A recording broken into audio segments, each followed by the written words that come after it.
اعوذ باللہ من الشیطان الرجیم بسم اللہ الرحمن الرحیم۔ السلام علیکم ناظرین، میں ہوں آپ کا میزبان Mirza Nadeem Baig, programme views on news with Mirza Nadeem Baig میں۔ جیسا کہ آپ جانتے ہیں کہ ہمارے خبرنامے میں اسپین، یورپ اور دوسرے ملکوں کی خبریں بھی شامل ہوتی ہیں۔ آج کی سب سے پہلی خبر کا تعلق اسپین سے ہے کہ اس کووڈ-19 کے دوران پہلے اسٹیٹ الارم یعنی لاک ڈاؤن میں ہونے والے جرمانوں کی وصول کردہ رقم گورنمنٹ آف اسپین ادا کرے گی۔ اس بات کا اعلان کر دیا گیا ہے اور وہ جرمانے بھی ختم ہو جائیں گے جن کے لیٹرز تو جاری کر دیے گئے ہیں مگر ابھی تک وصول نہیں ہوئے تھے۔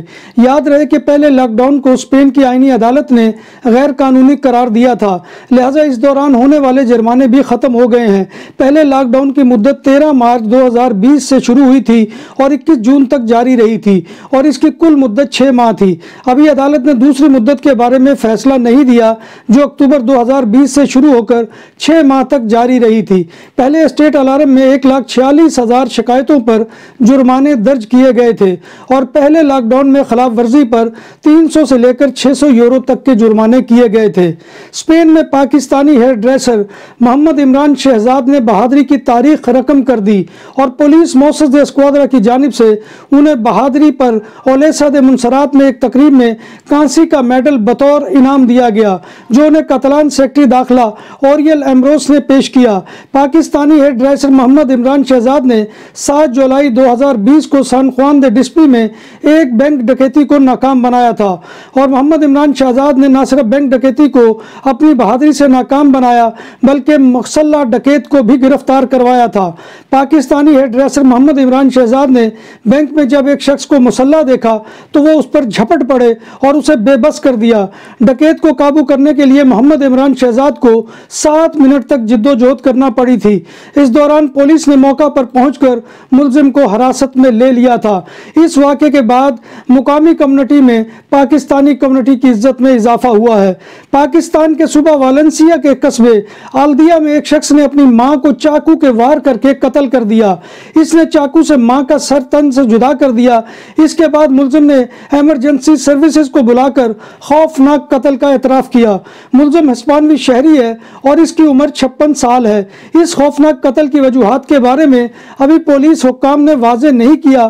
پولیس کا خیال ہے کہ ملزم شیزوفرینیا کا مریض ہے اور کئی نفسیاتی مسائل کا شکار ہے۔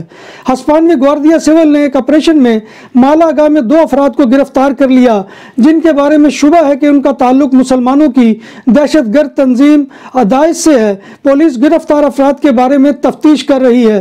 یاد رہے کہ اسپین کی نیشنل پولیس نے گزشتہ ہفتے 5 افراد کو اسلامک اسٹیٹ یعنی داعش سے مبینہ روابط کے الزام میں گرفتار کیا تھا۔ کارروائی میں متعدد کارتوس اور پستول قبضے میں لے لیے گئے ہیں۔ اسپین کے صوبہ کادس میں پولیس نے ایک بینک ڈائریکٹر کو گرفتار کیا ہے جس پر الزام ہے کہ اس نے 270 بینک کلائنٹ سے دھوکہ کر کے 17,33,050 یورو کا نقصان پہنچایا ہے۔ پولیس نے ملزم کے خلاف بینک فراڈ، جعلی دستاویزات کی تیاری اور لوگوں کا ڈیٹا چوری کرنے کے الزام میں مقدمات درج کر لیے ہیں۔ اسپین کے شہر آویلا میں ایک 80 سالہ خاتون اور اس کا 59 سالہ بیٹا اپنے گھر میں مردہ پائے گئے ہیں۔ پولیس کو اطلاع ہلاک ہونے والوں کے ایک رشتہ دار نے دی جب اس نے انہیں کافی دنوں تک غائب پایا۔ ذرائع کے مطابق ماں اور بیٹا اکٹھے ایک مکان میں رہتے تھے۔ دونوں لاشوں کا فورنزک ٹیسٹ ہوگا جو ان کی موت کی وجوہات کا تعین کرے گا۔ بارسلونا میں نشے کی حالت میں ڈرائیونگ کرنے پر گواردیا اربانا نے ایک ہی رات میں ایک ڈرائیور کو 2 دفعہ پکڑ لیا۔ پہلی بار ملزم کو 2:15 بجے رات روکا گیا اور الکوہل ٹیسٹ 1.03 ملی گرام الکوہل سامنے آیا۔ دوسری بار 1 گھنٹہ بعد روکا گیا تو گواردیا اربانا کے مطابق ملزم دوسری گاڑی چلا رہا تھا اور اس بار اس کا الکوہل ٹیسٹ 1.07 ملی گرام پازیٹیو تھا جبکہ الکوہل کی اجازت کی حد صرف 0.25 ہے۔ برطانوی رکن پارلیمنٹ ڈیوڈ ایمس کے قتل کے الزام میں 25 سالہ صومالی شخص علی حربی علی پر فرد جرم عائد کر دی گئی ہے۔ لندن سے خبر رساں ایجنسی کے مطابق ملزم کو دہشت گردی کی کارروائی کی تیاری کے ایک الگ الزام کا بھی سامنا ہے۔ ڈیوڈ ایمس گزشتہ ہفتے چاقو حملے میں زخموں کی تاب نہ لاتے ہوئے دم توڑ گئے تھے۔ سعودی عرب میں غیر قانونی تارکین وطن کے خلاف سخت کارروائی تیز کر دی گئی ہے۔ افلاج کمشنری کی چیک پوسٹ پر تعینات سیکورٹی اہلکاروں نے ایک گاڑی کو روکا جسے عرب ملک سے تعلق رکھنے والا غیر ملکی ڈرائیور چلا رہا تھا۔ گاڑی میں اس کے دیگر ہم وطن بھی سوار تھے۔ واضح رہے کہ سعودی عرب میں غیر قانونی تارکین وطن کو سفری، رہائشی یا ملازمت کی سہولت فراہم کرنا قانوناً جرم ہے اور اس پر سخت اور مختلف سزائیں مقرر ہیں۔ جو شخص بھی غیر قانونی تارکین وطن کو سعودی عرب میں داخل ہونے کی سہولت فراہم کرے گا اسے 15 برس قید اور 10 لاکھ ریال جرمانے کی سزا ہوگی۔ تفتیش پر معلوم ہوا کہ عرب باشندہ اپنی گاڑی کے ذریعے غیر قانونی تارکین وطن کو ایک جگہ سے دوسری جگہ منتقل کر رہا تھا، جس پر اسے اور غیر قانونی تارکین وطن کو گرفتار کر لیا گیا ہے۔ برطانیہ میں گزشتہ 24 گھنٹوں کے دوران کورونا وائرس کے 52,000 نئے کیس رپورٹ ہوئے ہیں، جبکہ 115 افراد عالمی وبا کے باعث اپنی جانوں سے ہاتھ دھو بیٹھے ہیں۔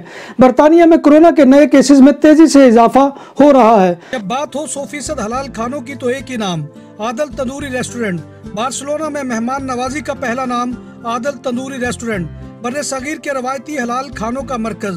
گرل، تندوری روسٹ، چکن اور مٹن ٹکا، سبزیاں اور تڑکے والی دالیں، رس ملائی اور فالودہ۔ قاری عبدالرحمان کی فخریہ پیشکش، غریب و امیر کے لیے۔ بارسلونا کے قلب میں واقع عادل تندوری ریسٹورنٹ کا یہ استے نمبر 9 نزد دراسانہ ہاسپٹل، بارسلونا۔ یورپی ملک بیلجیم میں ایک مرتبہ پھر سے کرونا وائرس کے پھیلاؤ میں اضافہ دیکھنے میں آیا ہے۔ بیلجیم میں 11 سے 17 اکتوبر کے دوران روزانہ 3000 سے زائد کرونا پازیٹیو کیسز سامنے آئے ہیں، جو اس سے گزشتہ ہفتے کے مقابلے میں 53% سے زائد ہیں۔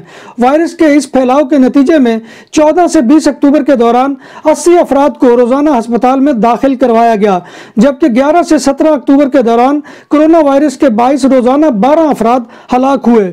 عالمی ادارہ صحت WHO نے بتایا ہے کہ دنیا بھر میں کرونا وائرس سے اب تک 1,80,000 ہیلتھ ورکرز ہلاک ہو چکے ہیں۔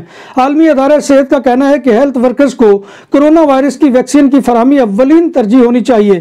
عالمی ادارہ صحت نے مزید بتایا کہ دنیا بھر میں اوسطاً ہر 5 میں سے 2 ہیلتھ ورکرز کرونا وائرس کی ویکسین کی مکمل خوراک بھی لے چکے ہیں۔ روس میں مسلسل 5ویں روز کرونا وائرس سے ریکارڈ اموات ہوئی ہیں، جہاں گزشتہ 24 گھنٹوں میں کرونا سے 1075 اموات رپورٹ ہوئی ہیں، جبکہ ایک ہفتے کے لیے ملک بھر میں کام بند کرنے کا فیصلہ بھی کر لیا گیا ہے۔ خبر رساں ایجنسی کی رپورٹ کے مطابق 24 گھنٹوں میں کرونا کے 37,678 نئے کیسز رپورٹ ہوئے ہیں۔ ماسکو میں 28 اکتوبر سے جزوی لاک ڈاؤن کا اعلان بھی کر دیا گیا ہے۔ دکانوں اور سپر مارکیٹس میں سیکورٹی کیمروں اور کیش رجسٹرار کی خرید و فروخت اور انسٹالیشن کے لیے ہم سے رابطہ کریں۔ عمدہ سروس اور معیار ہماری پہچان۔ ہمارا رابطہ نمبر 6438465515۔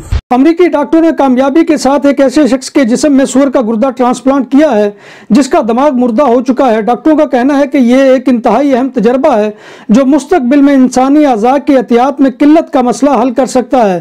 جس شخص کو یہ گردہ لگایا گیا ہے وہ دماغی طور پر مردہ ہے، یعنی وہ شخص پہلے ہی مصنوعی لائف سپورٹ پر ہے اور اس کی صحت یابی کے امکانات نہ ہونے کے برابر ہیں۔ یہ گردہ ایک ایسے سور کا ہے جس میں جینیاتی تبدیلیاں لائی گئی تھی تاکہ انسان کا جسم اس گردے کو غیر چیز سمجھ کر مسترد نہ کر دے۔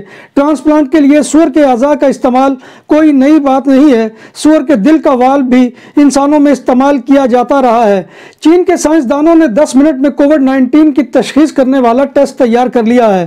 چینی ماہرین نے سانس کے ذریعے کووڈ-19 کی تشخیص کرنے والے اس ٹیسٹ کو تیار کیا ہے۔ ٹیسٹ کے لیے کسی فرد کو ایک بیگ میں 30 سیکنڈ تک سانس کو خارج کرنا ہوگا، جبکہ 5 سے 10 منٹ تجزیے کو مکمل کرنے کے لیے درکار ہوں گے۔ ٹیسٹ کی لاگت 10 یوان ہے، جبکہ چین میں PCR ٹیسٹ کی قیمت 80 یوان ہے۔ ناظرین محترم، یہ تھا آج کا خبر نامہ جو میں آپ کی خدمت میں لے کر حاضر ہوا تھا۔ امید ہے کہ آپ کو ہمارا یہ سیگمنٹ پسند آئے گا۔ آپ سے گزارش وہی ہے کہ آپ ہمارے چینل BBC اپڈیٹ TV کو سبسکرائب کریں، اس کے پروگرام کو لائک کریں۔ اگر پروگرام پسند آئے تو اسے دوستوں میں شیئر کرنا مت بھولیے۔ آپ اسے واٹس ایپ اور فیس بک پر دوستوں میں شیئر کر سکتے ہیں، اور ہماری ویڈیو کے نیچے جو کمنٹ باکس ہوتا ہے اس میں آ کر کمنٹ کیجئے۔ آپ کا کمنٹ کرنا ہماری عزت افزائی اور حوصلہ افزائی کا سب سے بڑا ذریعہ ہوتا ہے۔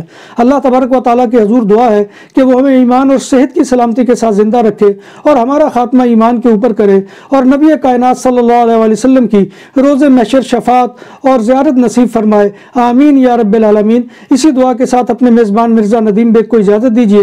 انشاءاللہ پھر کسی نئے پروگرام میں آپ کے ساتھ حاضری ہوگی۔ تب تک اللہ حافظ۔